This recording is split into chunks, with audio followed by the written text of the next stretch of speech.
Rocher, നമ്മളെ Indian മാർക്കറ്റില് traditionally ചെയ്തിരുന്ന advertisement കാര്യങ്ങളൊക്കെ ചേഞ്ച് ആയത് ഒരു ടൈം ഉണ്ടല്ലോ. രണ്ട് ടൈമുണ്ട്.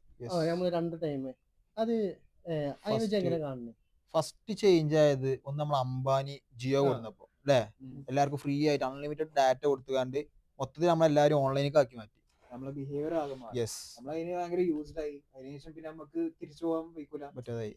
പണ്ട് നമ്മള് വെറും 29 രൂപക്കൊക്കെ ഒരു ഒരു GB. GB യൂസ് ചെയ്ത് നമ്മൾ നേരെ ഒരു ദിവസം 1.5 GB യൂസ് ചെയ്തപ്പോ മൊത്തത്തിൽ നമ്മളെ മാറി.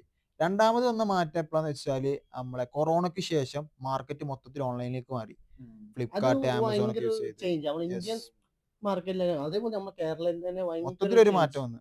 നല്ലൊരു മാറ്റം വന്നു. ഈ ഒരു ടൈമിലാണ് ട്രഡീഷണൽ മാർക്കറ്റ് നേരെ ഡിജിറ്റലി മാറിയതും ഡിജിറ്റൽ മാർക്കറ്റിംഗുള്ള സ്കോപ്പ് കൂടിയതും ഈ ഒരു ടൈമിലാണ്, 2020 ശേഷം.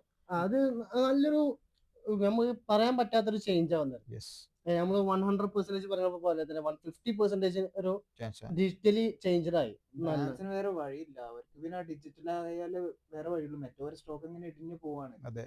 പക്ഷെ ഇവർക്ക് അഡ്വർടൈസ്മെന്റ് നടത്തണല്ലോ. പക്ഷെ ഞാൻ ഒരു കാര്യം ചെയ്യട്ടെ, നമ്മൾ ഈ ഡിജിറ്റലി മാറിയ കുറെ ബ്രാൻഡുകൾ ഉണ്ടാവും. അവർക്ക് പിന്നെയും ഡിജിറ്റലി മാറിയതുകൊണ്ട് തന്നെ കുറച്ച് സെയിലും കാര്യങ്ങളും നടക്കും. ഈ ചെറിയ ചെറിയ കടകൾ ഉണ്ടാവുമല്ലോ, ഡിജിറ്റലി ചേഞ്ച് ആവാത്ത, കടകൾ. അവർക്ക് ഇതൊരു നല്ലൊരു ഓപ്പർച്യൂണിറ്റി അല്ലല്ലോ. അതിന് എന്താ നമ്മൾ കാണുക? ഇപ്പൊ നമ്മളിവിടെ ഇപ്പോഴും മാറാത്ത കടകൾ ശ്രദ്ധിച്ചിട്ടുണ്ടോ? നമ്മളെ കുറ്റിച്ചിറ ബിരിയാണി, അതേപോലെ തന്നെ പാരഗണ്, ഇവരൊക്കെ ഇപ്പോഴും സ്റ്റിൽ സ്റ്റേബിൾ ആയിക്കൊണ്ട് നിന്നുകൊണ്ടിരിക്കുകയാണ്.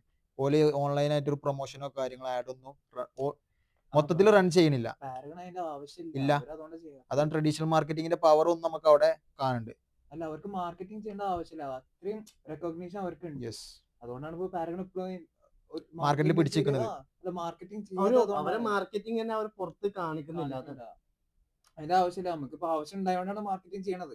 ഒരു പുതിയ ബ്രാൻഡ് വരുമ്പോ അപ്പോഴാണ് നമുക്ക് മാർക്കറ്റിംഗിന്റെ അവയർനെസ്സും ആണല്ലോ ഇങ്ങനത്തെ ഒരു സാധനം വരുന്നുണ്ട്. പക്ഷെ പണ്ട് മുതലുള്ള ബ്രാൻഡ് ആയതുകൊണ്ട് അവർക്ക് മാർക്കറ്റിംഗിന്റെ ആവശ്യമില്ല. പിന്നെ സാധനം ഓവർ റേറ്റഡ് ആണ്, എന്നിട്ട് അവർക്ക് ആ ഒരു പവർ ഉണ്ട്. അതിന്റെ സംഭവം എനിക്ക് ഇതുവരെ മനസ്സിലായില്ല. പക്ഷെ എല്ലാരും പാരഗൺ ബിരിയാണി എന്ന് പറയുമ്പോൾ ആ ഒരു വികാരം ട്രെൻഡായി മാറിയത് പാരഗൺ ബിരിയാണി. അതുപോലെ തന്നെ നമ്മളെ ഗവൺമെന്റ് അടക്കം ഇപ്പോൾ ഡിജിറ്റലി ഫുള്ളി ടൂറിസം കാര്യങ്ങളൊക്കെ, ടൂറിസത്തിന് ഒരു വെബ്സൈറ്റ് ഒക്കെ ആയിട്ട് മൊത്തം എല്ലാം നന്നായി ചേഞ്ച് വരുന്ന ഒരു ടൈം. നിങ്ങൾ ഇപ്പോഴത്തെ ന്യൂസ് ശ്രദ്ധിച്ചറിയാം, നമ്മളെ നേപ്പാളില് നടക്കുന്ന പ്രശ്നങ്ങള്. നേപ്പാൾ അവരുടെ ഇന്റർനെറ്റ് കട്ട് ചെയ്ത് കഴിഞ്ഞു. അവരുടെ ഗവൺമെന്റിന്റെ കുട്ടികളടക്കം വല്ല പോഷ് ലൈഫ്, ലക്ഷറി ലൈഫ് ചെയ്യുന്നപ്പോ അവിടുത്തെ ജെൻസി ജെൻസി യൂത്ത് ആൾക്കാരെല്ലാരും പ്രൊട്ടസ്റ്റിന് ഇറങ്ങി പ്രവർത്തിച്ചോണ്ടിരിക്കുക. 1 വീക്ക് ആയിട്ട് ഇപ്പൊ അവിടെ ഇന്റർനെറ്റ് ഇല്ല. നടക്കുന്ന ഇഷ്യൂ ആണ് ഇപ്പൊ. കറന്റ്ലി ഇപ്പൊ നടക്കുന്നത് 19 പേര് ഇപ്പൊ മരിച്ചു. കറന്റ്ലി ഇപ്പൊ 19 പേര് ജെൻസി പിള്ളേര് മരിച്ചു. അവിടെ ഇപ്പോ ഇന്റർനെറ്റ് പറഞ്ഞ സാധനം അവിടെ ഇല്ല. ഒരു മിലിറ്ററി ഭരണമാണ് ഇപ്പൊ അവിടെ നടക്കുന്നത്. നമുക്കിപ്പോ ഇന്റർനെറ്റ് ഇല്ലാതെ നടക്കൂല സംഭവം. ഒരു ദിവസമൊക്കെ കഷ്ടിച്ച് നമ്മൾ എങ്ങനെയും ട്രൈ ചെയ്യും. പക്ഷെ നമ്മൾ അത്രയും യൂസ്ഡ് ആയില്ല. അപ്പൊ അവരുടെ സിറ്റുവേഷൻ ആലോചിച്ചു. അതാ, അതിപ്പോ ഇപ്പത്തെ ഈ ലൈഫ് സ്റ്റൈല് നെറ്റ് ഇല്ലാതെ ഇന്റർനെറ്റ് ഇല്ലാതെ നമുക്ക് ആലോചിക്കാൻ കഴിയാത്ത ഒരു അവസ്ഥയാണ്.